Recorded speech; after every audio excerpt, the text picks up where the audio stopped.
لمحے تک حضور علیہ الصلاۃ والسلام کی ختم نبوت کی نسبت کے ساتھ جوڑے رکھے، ہماری موت اس نسبت پر آئے اور جب تک ہم زندہ رہیں اسی نسبت پر زندہ رہیں۔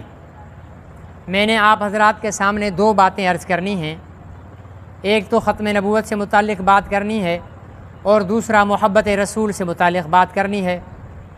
آپ سے یہ امید ہے کہ توجہ کے ساتھ بات سنیں گے۔ اگر توجہ کے ساتھ بات نہیں سنیں گے تو میں کچھ سمجھانا چاہوں گا، آپ کچھ سمجھیں گے۔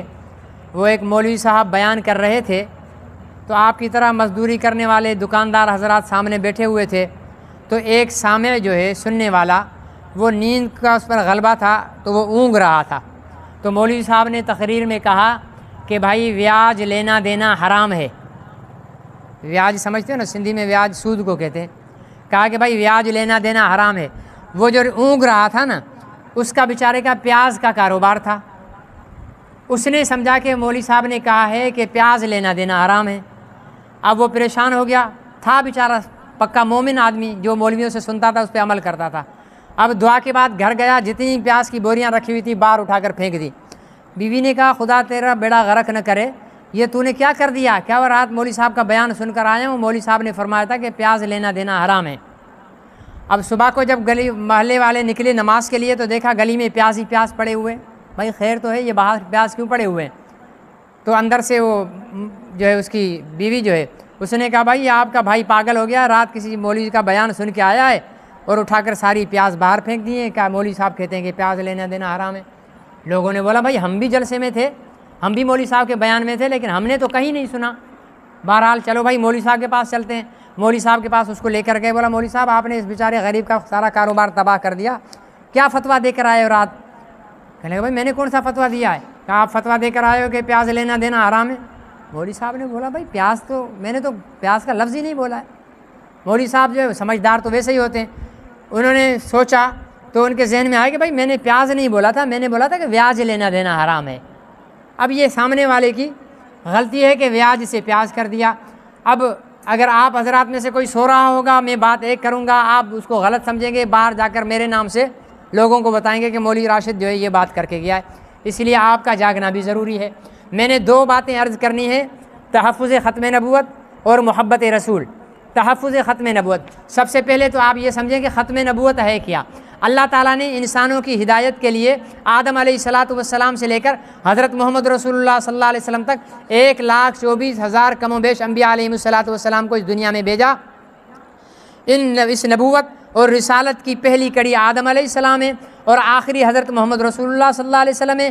قرآن پاک میں اللہ رب العزت نے 100 سے زیادہ مرتبہ یہ فرمایا کہ محمد رسول اللہ اللہ کے آخری نبی ہیں۔ اب آپ یہ سبق خود پکا کر لیں، مل کر بولیں کہ محمد رسول اللہ اللہ کے آخری نبی ہیں۔ یہ آپ سے میں اس لیے بلوا رہا ہوں کہ سننے سے بات اتنی یاد نہیں ہوتی جتنی مولوی صاحب بیٹھے ہوئے ہیں، ان سے پوچھیں۔ ہم مدرسے میں جو ہے نا عشاء کے بعد تکرار کا ماحول ہوتا ہے، ایک جو رات کو صبح کو سبق لیا ہے نا وہ ایک دوسرے کو سناتے ہیں، تو بولنے سے یاد ہوتا ہے۔ آپ بولیں گے تو میری باتیں آپ کو یاد رہیں گی، اور اگر باتیں صحیح کروں تو اس پر عمل بھی کریں گے، ٹھیک ہے نا جی۔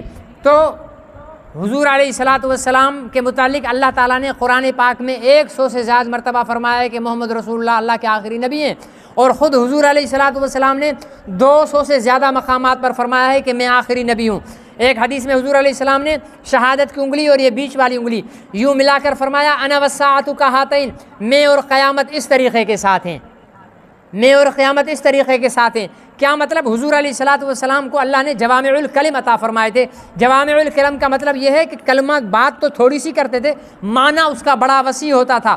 حضور علیہ السلام نے فرمایا انا والساعۃ کہاتین، میں اور قیامت اس طرح ہیں۔ کیا مطلب؟ جیسے یہ انگلی اور یہ انگلی ملی ہوئی ہیں، اسی طرح قیامت اور میں ملے ہوئے ہیں۔ ان دو انگلیوں کے درمیان جو ہے تیسری انگلی نہیں ہے، میرے اور قیامت کے درمیان کوئی نبی نہیں ہے۔ جس طرح ان دو انگلیوں کے درمیان اگر کوئی انگلی پیدا ہو جائے تو وہ فطرت کے خلاف ہوتی ہے، اسی طرح میرے اور قیامت کے درمیان اگر کوئی جھوٹا نبی پیدا ہو جائے تو وہ بھی فطرت کے خلاف ہوگا۔ جس طرح ان دو انگلیوں کے درمیان کوئی انگلی پیدا ہو جائے تو آپ ڈاکٹر کو دکھا کر پیسہ خرچ کریں گے، خون بہائیں گے، کٹوا کر تکلیف برداشت کر کے اس انگلی کو جڑ سے ختم کر دیں گے۔ فرمایا میرے اور قیامت کے درمیان اگر جھوٹا نبی پیدا ہو جائے، آپ بھی جان لگا کر، مال لگا کر، وقت لگا کر اس جھوٹے نبی کو اسی طرح کاٹ دینا جس طرح ان دو انگلیوں کے درمیان تیسری انگلی کو کاٹ دیتے ہو۔ حضور علیہ السلام نے 200 سے زیادہ مرتبہ فرمایا کہ میں اللہ کا آخری نبی ہوں، میرے بعد کوئی نبی نہیں۔ لیکن اس کے ساتھ یہ بات سمجھ لیں کہ ختم نبوت کا مطلب یہ ہے کہ محمد رسول اللہ اللہ کے، مل کر بولیں، ثواب ملے گا۔ ہم ساری زندگی کوئی جیے بھٹو، کوئی نواز شریف زندہ باد، کوئی عمران خان زندہ باد، کوئی فلانا زندہ باد، کوئی فلانا بس زندہ باد میں لگاتا ہے، ان میں سے کوئی بھی ہماری بخشش نہیں کرائے گا۔ حضور علیہ الصلوۃ والسلام کی ختم نبوت کی گواہی دیں گے، میدان حشر میں بھی حضور علیہ السلام کی شفاعت نصیب ہوگی، حوض کوثر پر بھی حضور علیہ السلام کے ہاتھوں سے پیالہ نصیب ہوگا۔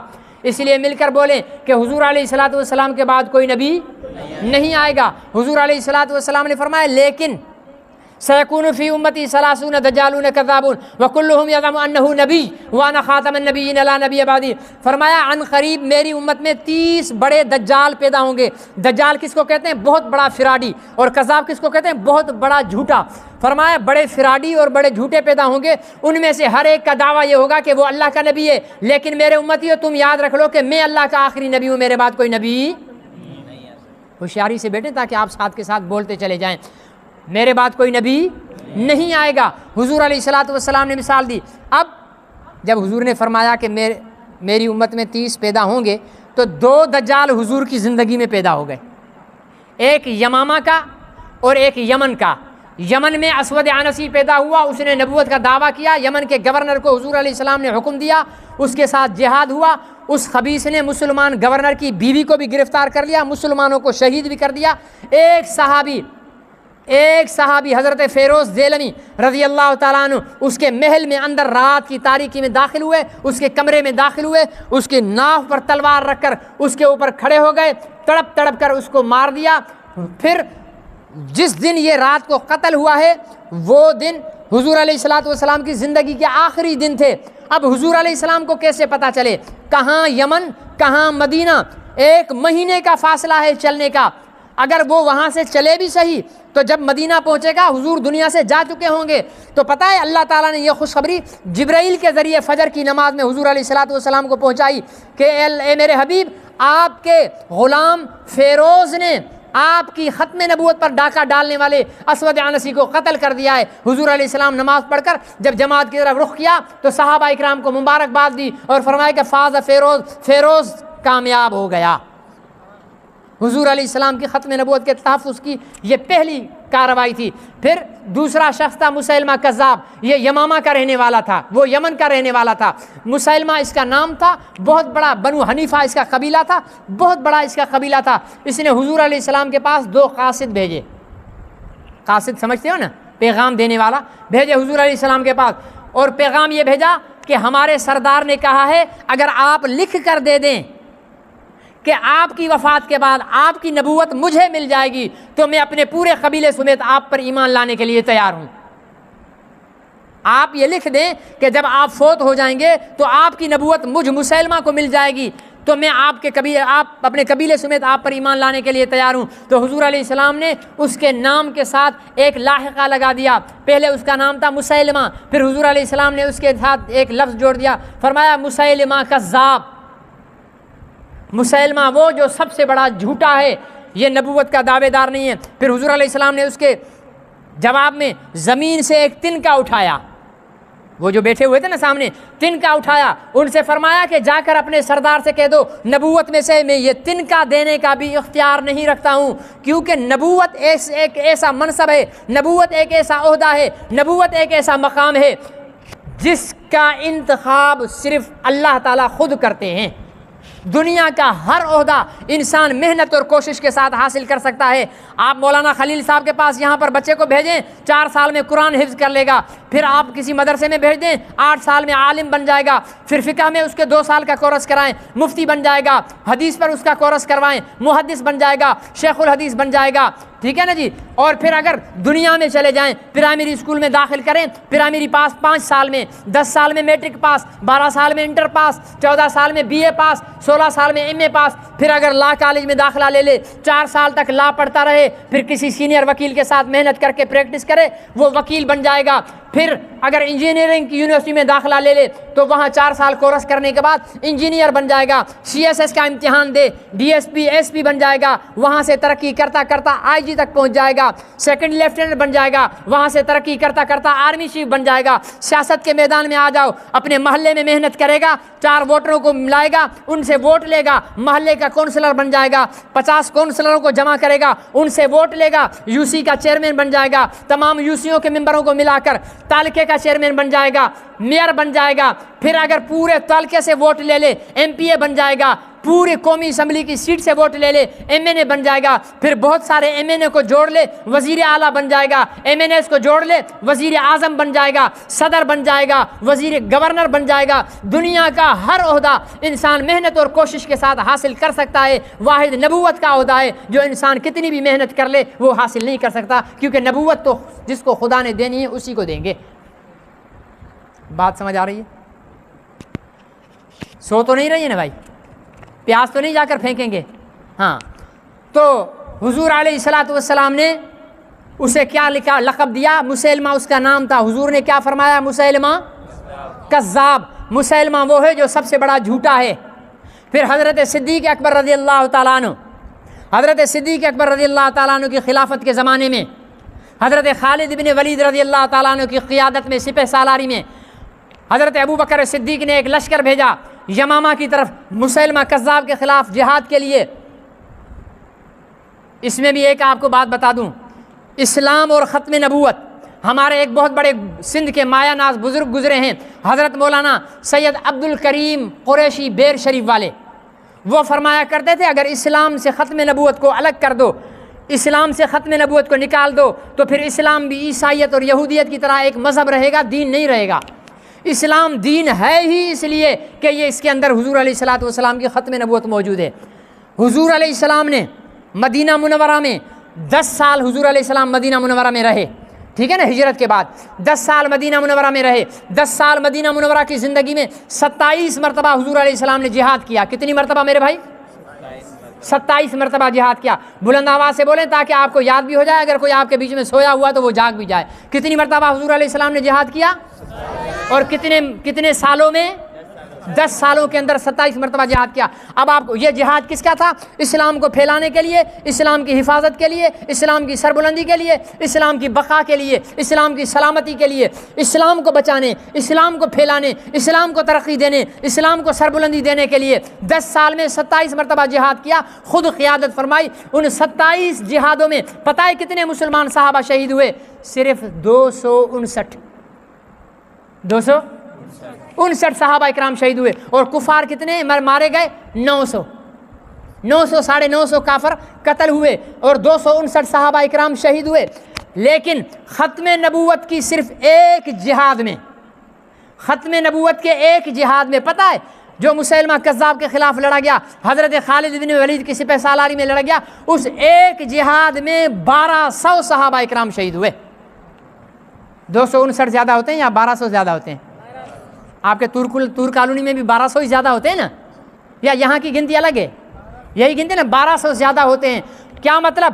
جو جتنی زیادہ قیمتی چیز ہوتی ہے اس کے اوپر اتنی زیادہ قربانی دی جاتی ہے. یہ پین 15 روپے کا ہے, اب اس 15 روپے کے پین کے لیے میں 500 روپے کا بکسہ لے کر اس میں اس کو نہیں چھپاؤں گا.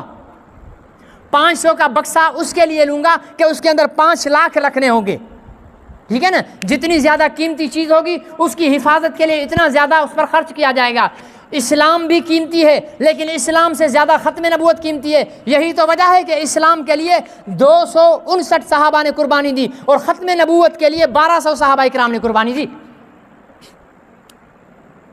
اسلام کا دستور ہے, اسلام کا اصول ہے کہ جو بھی شخص نبوت کا دعویٰ کرے یا اس جھوٹے نبوت کے دعوے دار کو نبی مانے, اس کی سزا قتل ہے. اس کی سزا کیا ہے؟ آپ تو قتل ایسے ڈر ڈر کر رہے ہو جیسے ابھی دعا کے بعد میں کلاشن کوفیں تقسیم کروں گا اور آپ کو بولوں گا کہ جا کر قادیانیوں کو قتل کریں گے. آپ تو ایسے ڈر ڈر کے بول رہے ہو. بھائی مسئلہ تو بولو نا، باقی قتل کرنا نہ کرنا یہ ایک الگ بحث ہے۔ حضور علیہ السلام کے بعد جو نبوت کا دعویٰ کرے یا جھوٹے نبی کو مانے، اسلام میں اس کی سزا کیا ہے؟ قتل ہے، ٹھیک ہے نا جی۔ اس کو زندہ رہنے کا، ہاں وہ توبہ کر لے اور جھوٹے نبی پر لعنت ڈال دے تو پھر وہ اسلام میں زندہ رہ سکتا ہے، ورنہ جھوٹے نبی کو مانے گا تو وہ واجب القتل ہوگا۔ یہاں تک بات تھی ختم نبوت کی، یہاں تک بات میں نے کی ختم نبوت کی۔ دوسری بات میں نے کیا کہا تھا کہ کس بات پر بولوں گا؟ محبت رسول پر۔ میں نے ایک آیت کا حصہ تلاوت کیا، فرمایا النبی اولیٰ بالمؤمنین من انفسہم۔ مولانا بیٹھے ہوئے، میرے جانے کے بعد اس کا ترجمہ ان سے پوچھ لینا۔ فرمایا النبی اولیٰ بالمؤمنین من انفسہم، نبی ایمان والوں پر ان کی جان سے زیادہ حق رکھتے ہیں۔ کیا مطلب؟ اس کی تشریح حضور علیہ السلام نے فرمائی، فرمایا لا یؤمن احدکم حتی اکون احب الیہ من والدہ وولدہ والناس اجمعین وفی روایت آخر من نفسہ ومالہ وولدہ۔ فرمایا کہ تم میں سے کوئی مومن نہیں ہو سکتا جب تک کہ میں اس کو محبوب ہو جاؤں۔ کتنا محبوب؟ من والدہ، باپ دادا سے زیادہ، وولدہ، اولاد سے زیادہ، والناس اجمعین، دنیا کے ہر انسان سے زیادہ۔ دوسری روایت میں آتا ہے من نفسہ، اپنی جان سے زیادہ، مال سے زیادہ، اپنی اولاد سے زیادہ۔ جب تک میں محبوب تمہیں نہیں ہوں تب تک تم مومن نہیں ہو۔ اب آپ سے میرا ایک سوال ہے، میں نے ابھی ایک جملہ بولا نا، آپ سے میرا ایک سوال ہے، تو میرے سامنے کون بیٹھے ہوئے ہیں؟ جامعہ مسجد حرمین کے نمازی، طور کالونی کے رہائشی، آپ بیٹھے ہوئے نا میرے سامنے۔ لیکن جب حضور فرما رہے تھے لا یؤمن احدکم، تم میں سے کوئی مومن نہیں ہو سکتا، تو حضور کے سامنے کون تھے؟ صحابہ کا نام ڈر ڈر کر لے رہے ہیں، یہاں پر پابندی ہے صحابہ کا نام لینے کی، مل کر بولو کون تھے؟ صحابہ۔ صحابہ کے سب سے اول سردار ابو بکر صدیق، پھر عمر فاروق، پھر عثمان غنی، پھر علی المرتضیٰ، پھر حسن کریم، پھر امیر معاویہ، پھر طلحہ، پھر زبیر، پھر عبد الرحمن بن عوف، پھر تمام ابو ذر غفاری، تمام صحابہ اکرام۔ صحابہ، اب آپ سے ایک اور سوال کروں گا، میرے ایک سوال کا جواب تو آپ نے دے دیا کہ حضور کے سامنے صحابہ بیٹھے ہوئے تھے، اب دوسرے سوال کا جواب بھی دیتے جانا۔ حضور علیہ السلام کے سامنے جو صحابہ بیٹھے ہوئے تھے وہ نمازی تھے بے نمازی تھے؟ مل کر بولتے جاؤ۔ روزہ رکھنے والے تھے، روزہ کھانے والے تھے، زکوٰۃ دینے والے تھے، مال چھپانے والے تھے، جہاد کرنے والے تھے، بھاگنے والے تھے، تہجد پڑھنے والے تھے، سونے والے تھے، نماز میں وہ کامل، روزے میں وہ کامل، حج میں وہ کامل، زکوٰۃ میں وہ کامل، جہاد میں وہ کامل، تبلیغ میں وہ کامل، تہجد میں وہ کامل، عبادات میں وہ کامل، ذکر و اذکار میں وہ کامل، درود پڑھنے میں وہ کامل، داڑیاں ان کی پوری، عمامے ان کے سروں پر، پیشانیوں پر محراب کے نشان انہیں۔ لیکن حضور علیہ السلام ان سے فرما رہے ہیں، فرمایا لا یؤمن احدکم، تم میں سے کوئی مومن نہیں۔ یہ تو ہم مولویوں نے آپ لوگوں کا ایمان بچانے کے لیے ایک بیچ میں وہ جوڑ لگا دیا ہے کہ یہاں ایمان سے مراد ہے کامل ایمان۔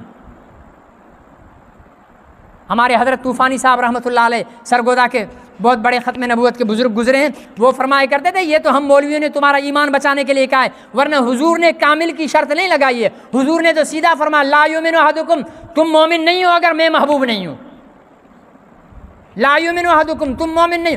اسی لیے میرا ہمیشہ یہ دعویٰ ہوتا ہے اگر دل میں محبت رسول نہیں تو نماز صرف زمین پر ٹکر مارنا ہے، اگر دل میں محبت رسول نہیں تو حج صرف سیر و سیاحت ہے، اگر دل میں محبت رسول نہیں روزہ صرف بھوکا رہنا ہے، اگر دل میں محبت رسول نہیں تو تبلیغ صرف فضول کام ہے، اگر دل میں محبت رسول نہیں تو قرآن پاک کی تلاوت بیکار ہے، اگر دل میں محبت رسول نہیں کوئی بھی عمل قابل قبول نہیں۔ اس لیے کہ ایک شاعر نے کہا، میں حضور کے فرمان کا ترجمہ شاعر کی زبان میں کہتا ہوں، فرمائے کہ محمد کی محبت دین حق کی شرط اول ہے۔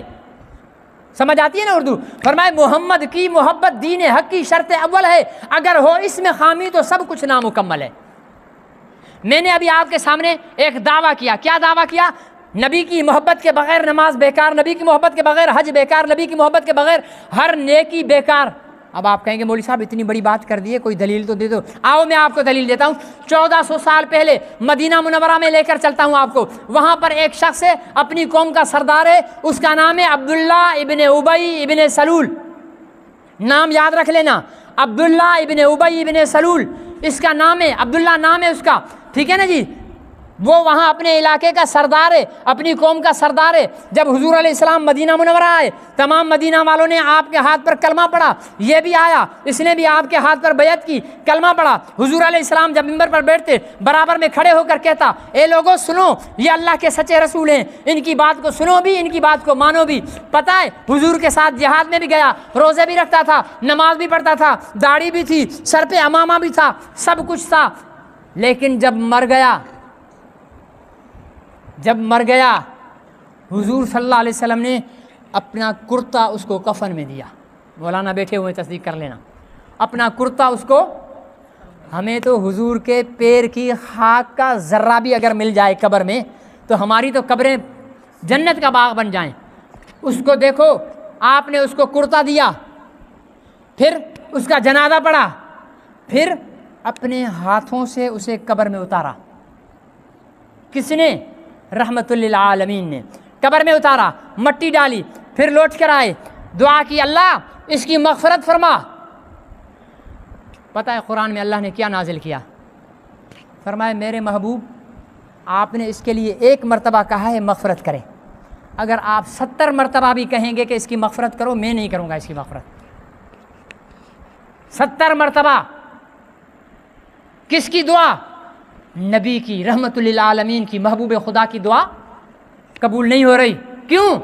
نمازی تھا، روزے رکھتا تھا، جہاد کرتا تھا، سارے اعمال کرتا تھا، دل میں محبت رسول نہیں تھی، نبی کے خلاف چھپ چھپ کر سازشیں کرتا تھا، نبی کے خلاف لوگوں میں نفرت پیدا کرتا تھا۔ نماز بھی گئی، روزہ بھی گیا، حج بھی گیا، زکوٰۃ بھی گئی، سب اعمال لڑک گئے، نبی کی کملی بھی، نبی کا کرتا بھی اسے جہنم سے نہیں بچا سکا، نبی کی دعا بھی اس کو جہنم سے نہیں بچا سکی۔ اتنی اہم ہے نبی کی محبت۔ اس کے حضرت عمر رضی اللہ تعالیٰ عنہ حضور علیہ السلام کے پاس آئے، آ کر عرض کرنے لگے، یا رسول اللہ مجھے آپ سے محبت ہے، مجھے آپ سے محبت ہے۔ حضور علیہ السلام نے فرمایا کتنی؟ فرمایا یا رسول اللہ شدید بھوک میں مجھے کھانا اتنا اچھا نہیں لگتا جتنے آپ اچھے لگتے ہیں، شدید پیاس میں آپ ٹھنڈے پانی سے زیادہ مجھے محبوب ہیں، فلانی چیز سے، مجھے اپنی بیوی سے، اپنے بچوں سے، اپنے خاندان سے، اپنے قبیلے سے، لیکن یا رسول اللہ مجھے اپنی جان آپ سے زیادہ پیاری ہے۔ ہماری طرح وہ لوگ منافق نہیں تھے، ہم تو نعرے لگاتے نا، غلامی رسول میں موت بھی قبول ہے، ٹھیک ہے نا جی، اتنے نعرے لگاتے ہیں۔ صحابہ نعرے نہیں لگاتے، جتنا اس سے محبت تھی اتنا، یا رسول اللہ مجھے جان آپ سے زیادہ پیاری ہے۔ تو حضور علیہ السلام نے فرمایا عمر پھر ایمان قبول نہیں ہے، پھر ایمان قبول نہیں ہے۔ تو حضور علیہ السلام نے جب یوں فرمایا تو اسی وقت فیصلہ کیا، اگر اس نقطے پر میرا ایمان رد ہے، فرمایا یا رسول اللہ آج کے بعد آپ مجھے اپنی جان سے بھی زیادہ پیارے ہیں۔ تو حضور علیہ السلام نے فرمایا کہ الآن یا عمر، ہاں اب عمر تم مومن بن گئے ہو۔ عمر کا ایمان اٹک جاتا ہے اگر جان سے زیادہ نبی پیارے نہیں۔ تیری میری اوقات کیا ہے؟ تیری میری حیثیت کیا ہے؟ اور نبی سے محبت کیوں نہ کی جائے؟ نبی سے محبت کیوں نہ کی جائے؟ نبی کا ہم پر حق ہے۔ 23 سال نبوت کے ہمارے لیے ہی تو روئے، ہمارے لیے ہی تو مانگا، سجدے میں یا اللہ میری امت، قیام میں یا اللہ میری امت۔ حضرت عائشہ فرماتی ہیں اتنا لمبا سجدہ کیا، مجھے ڈر پیدا ہوا کہ آپ کی روح پرواز کر گئی ہے۔ میں نے جا کر آپ کے پیر کو یوں ہاتھ لگایا تو آپ نے اپنا قدم مبارک ہلایا، مجھے تسلی ہوئی کہ آپ زندہ ہیں۔ اتنا لمبا سجدہ کس کے لیے کیا؟ اس کی بیٹی تو جنت کی عورتوں کی سردار ہیں، اس کے نواسے تو جنت کے جوانوں کے سردار ہیں، اس کا ابو بکر عمر عثمان علی تو جنتی ہیں، اس کے صحابہ تو رضی اللہ عنہم ہیں، اس کی بیویاں تو مومنوں کی مائیں ہیں۔ پھر کس کے لیے رو رہے تھے، کس کے لیے مانگ رہے تھے؟ آپ کے اور میرے لیے مانگ رہے تھے۔ شان کتنی بڑی ہے۔ موسیٰ کہتے ہیں یا اللہ میرا دل چاہتا ہے کہ میں آپ کو دیکھ لوں۔ اللہ نے فرمایا نہیں موسیٰ تم مجھے دیکھ نہیں سکتے۔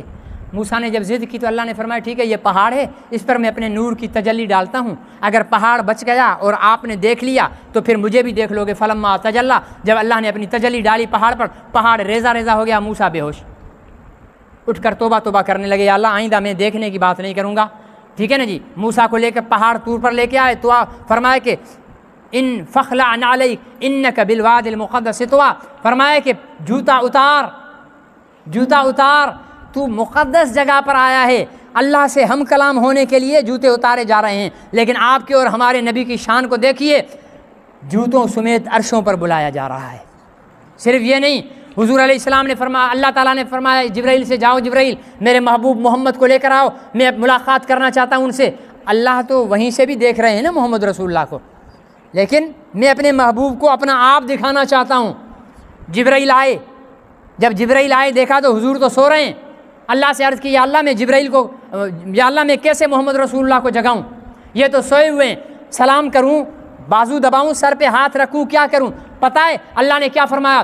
فرمایا کہ میرے محبوب کو سلام کر کے نہ جگانا، ان کو پیر دبا کے نہ جگانا۔ یا اللہ پھر کیسے اپنا جگاؤں؟ فرمایا کہ ان کے پیروں کی تلوے پر اپنے ہونٹ رکھ کر بوسہ دو اور انہیں جگاؤ، بوسہ دے کر جگاؤ۔ عرشوں پر گئے، او آسمانوں پر، پتہ ہے یہ 7 آسمان اور 7 ان کے خلا، ان کا جب ٹوٹل کیا گیا تو 7,000 سال کا سفر ہے۔ یہ آسمانوں پر جانا اور آنا کتنے ہزار سال کا؟ 7,000 سال کا سفر ہے۔ 35,000 سال جانے کے، 35,000 سال آنے کے۔ یہ سارا سفر کتنی جلدی کیا؟ فرمایا کہ جب میں گیا تو وضو کا پانی بہہ رہا تھا، جب میں گیا تو دروازے کا کنڈا ہل رہا تھا، جب میں گیا تو میرا بسترا گرم تھا، لیکن جب میں آیا تب بھی پانی بہہ رہا تھا، کنڈا ہل رہا تھا، بسترا گرم تھا۔ اتنی جلدی میں ہو کر آ گئے۔ وہاں جب گئے، یہاں نا مولانا خلیل صاحب کو وزیر اعلیٰ بلائے یا راشد مدنی کو وزیر اعلیٰ بلائے، ہم تو تور کالونی والوں کو، جامع مسجد والوں کو بھلا دیں گے۔ میں کیا کروں گا بھائی، وزیر اعلیٰ کے پاس جا رہا ہوں، میں اپنے بیٹے کے لیے وہاں پلاٹ لے لوں، میں اپنے لیے وہاں پر زمین لے لوں، میں اپنے لیے وہاں پر کر لوں، کیا ٹکے کا وزیر اعلیٰ، ٹکے کا راشد مدنی۔ لیکن وہاں دیکھو محبوب کائنات ہیں، رب کائنات نے عرشوں پر بلایا ہوا ہے، وہاں عرشوں پر پہنچ گئے۔ اب وہاں پر اللہ سے گفتگو کر رہے ہیں۔ وہ گفتگو ہم ہر نماز میں، 4 رکعت کی نماز میں 2 دفعہ اور 2 رکعت کی نماز میں 1 دفعہ وہ اللہ اور اس کے حبیب کی معراج والی گفتگو پڑھتے ہیں۔ جا کر کہنے لگے التحیات للہ والصلوات والطیبات، فرمایا بدنی عبادتیں، مالی عبادتیں، تمام میرے اعمال، میری عبادتیں ساری کی ساری میرے رب تیرے لیے ہیں۔ جب یہ حضور علیہ السلام کی طرف سے سلام تھا، پھر آگے اللہ رب العزت نے حضور علیہ السلام کو جواب دیا، فرمایا کہ السلام علیکہ، آتی ہے یاد نا، پڑھو مل کر بولو، السلام علی،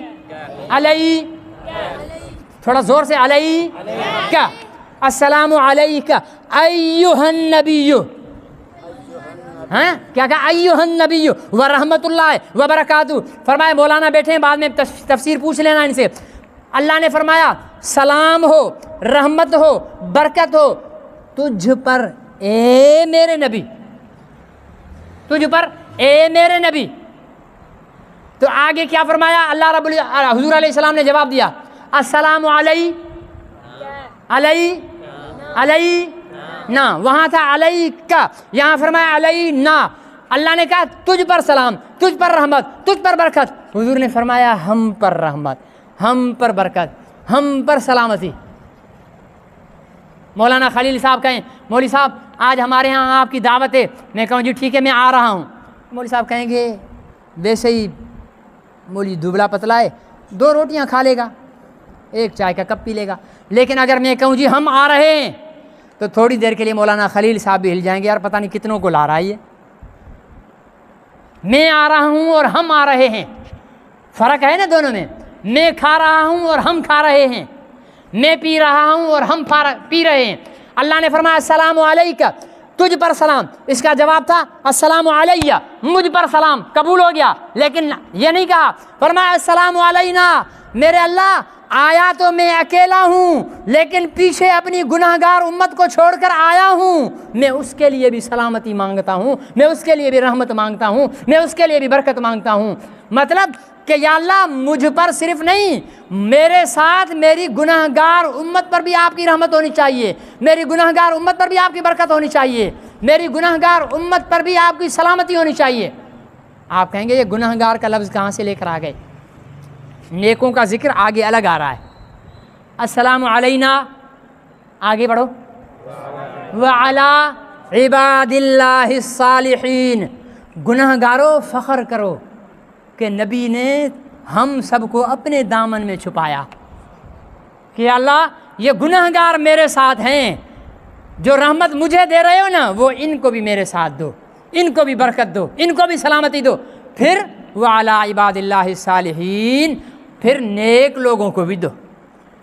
حدیث میں آتا ہے حضرت موسیٰ علیہ السلام نے اللہ تعالیٰ سے پوچھا، یا اللہ جب نیک آدمی آپ کو بلاتا ہے تو آپ کیا جواب دیتے ہو؟ تو اللہ نے فرمایا کہ میں اسے کہتا ہوں ایک مرتبہ لبیک یا عبدی، میرے بندے میں حاضر ہوں۔ عرض کیا یا اللہ جب گنہگار بلاتا ہے تب؟ تو فرمایا کہ میں کہتا ہوں لبیک یا عبدی لبیک یا عبدی لبیک یا عبدی، 3 دفعہ اسے کہتا ہوں حاضر ہوں بندے حاضر ہوں بندے۔ یا اللہ کیوں؟ فرمایا کہ اس لیے کہ نیک کو اپنی نیکی پر تھوڑا سا بھروسہ ہوتا ہے، گنہگار تو سارا میرے بھروسے پہ چل رہا ہے۔ تو نبی نے بھی گنہگاروں کو اپنے ساتھ بلایا۔ اس محبت اس الفت کا ہم پر حق ہے۔ میرے عزیز دوستو، ہم ایک ملک میں رہ رہے ہیں جس ملک کا نام ہے اسلامی جمہوریہ پاکستان۔ اس ملک کو 76-77 سال ہونے کو آ گئے ہیں۔ اس ملک کا آئین اسلامی، لیکن اس ملک میں جتنی نبی کی عزت اور ناموس کے ساتھ مذاق اور توہین ہو رہی ہے اتنی کسی اسرائیل میں بھی اتنی نہیں ہو رہی ہے۔ میں صرف ایک کیس آپ کو بتاتا ہوں، ایک کیس 1990 سے آج تک کتنے سال ہو گئے؟ 34 سال۔ کتنے سال؟ جو 90 میں پیدا ہوا تھا نا آج وہ 34 کا ہو گیا ہے۔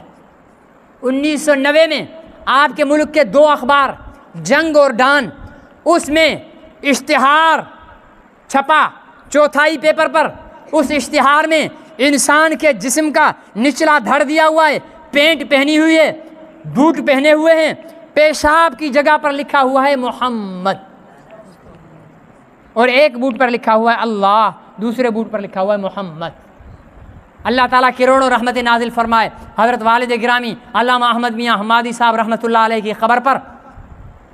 انہوں نے عدالت کا دروازہ کھٹکھٹایا، وہ عدالت کا دروازہ کھٹکھٹاتے اس دنیا سے چلے گئے، لیکن آج تک ان گستاخان رسول کو سزا نہیں ہوئی ہے۔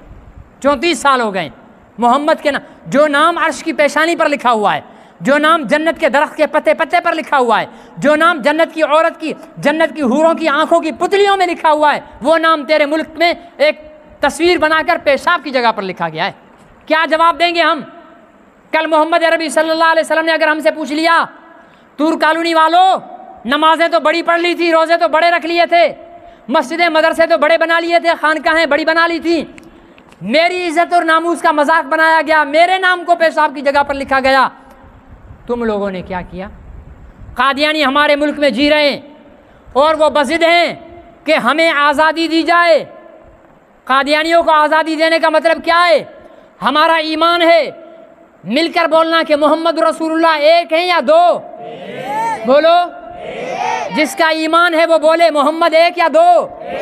محمد نام تو کروڑوں کے انسانوں کے ملیں گے، لیکن محمد وہ جو عبداللہ کا در یتیم ہے، محمد وہ جو آمنہ کا لال ہے، محمد وہ جو رحمت للعالمین ہے، محمد وہ جو شفیع المذنبین ہے، محمد وہ جو راحت للعاشقین ہے، محمد وہ جو صاحب بدر ہے، محمد وہ جو صاحب احد ہے، محمد وہ جو صاحب تبوک ہے، صاحب حنین ہے، محمد وہ جو عائشہ کا شوہر ہے، محمد وہ جو فاطمہ کا پدر ہے، محمد وہ جو حسنین کا نانا ہے، محمد وہ جو ابو بکر سے لے کر ادنا صحابی تک سب کا سردار ہے، محمد وہ جو وجہ تخلیق کائنات ہے، محمد وہ جس کے نام کو عرش کی پیشانی پر لکھا گیا، وہ محمد ایک ہے، اور اس کے برابر آدم اس کے برابر ہے؟ نوح، ابراہیم، اسماعیل، یعقوب، یونس، داؤد، سلیمان، یوسف نہیں، حسن یوسف دم عیسیٰ ید بیضہ داری آنچ خوباں ہما دارن تو تنہا داری۔ فرمایا آفاق ہائے گردی دام مہرے بتاں ورزی دام بسیار خوباں دیدام لیکن تو چیزیں دیگری۔ فرمایا کہ میں نے بڑے بڑے حسینوں کو جمیلوں کو دیکھا، لیکن محمد تو چیز ہی کوئی اور ہے۔ وہ محمد رسول اللہ ایک ہے۔ قادیانی کہتے نہیں، محمد رسول اللہ 2 ہیں، محمد رسول اللہ 2 ہیں۔ کسی کے بیٹے کو کہا جائے کہ تیرے باپ 2 ہیں، اس کا کیا مطلب ہے؟ کہ وہ حرامی ہیں۔ صحیح ہے یا غلط ہے؟ 2 باپ والا حرامی ہوتا ہے، حلالی ہوتا ہے؟ حرامی ہوتا ہے۔ حلالی کا باپ محمد ہمارے روحانی باپ ہیں۔ محمد ہمارے روحانی باپ ہیں۔ قادیانی کہتے ہیں نہیں، دو محمد۔ کون؟ فرمائے ایک تو وہ ہیں جسے تم مانتے ہو، مکی، مدنی، حجازی، تہامی، ہاشمی، قریشی، وہ محمد، اور دوسرے فرمائے کہ دوسرا محمد پہلے والے محمد سے بڑی شان میں ہے۔ کون ہے؟ کہا محمد پھر اتر آئے ہیں ہم میں اور پہلے سے بڑھ کر ہیں اپنی شان میں۔ محمد دیکھنا ہو جس نے اکمل، غلام احمد کو دیکھے قادیان میں۔ غلام احمد قادیانی کہتے ہیں وہ محمد رسول اللہ ہے اور وہ مکی مدنی محمد رسول اللہ سے شان میں بڑا ہے۔ اب وہ کہتے ہیں ہمیں آزادی دو کہ ہم مرزا غلام احمد قادیانی کو محمد رسول اللہ کہہ کر ہم تمہیں آزادی دیں، تم گلی چوک میں آ کر مرزا غلام احمد قادیانی کو محمد رسول اللہ کہو، رب محمد کی قسم کھاتا ہوں مسلمان تمہاری ہڈیاں بھی کتوں کو کھلا دیں گے۔ سپریم کورٹ کا چیف جسٹس ہے وہ قادیانیوں کو نواز رہا ہے، ہائی کورٹ کا جسٹس ہے وہ قادیانیوں کو نواز رہا ہے، ہمارا بے غیرت وزیر اعظم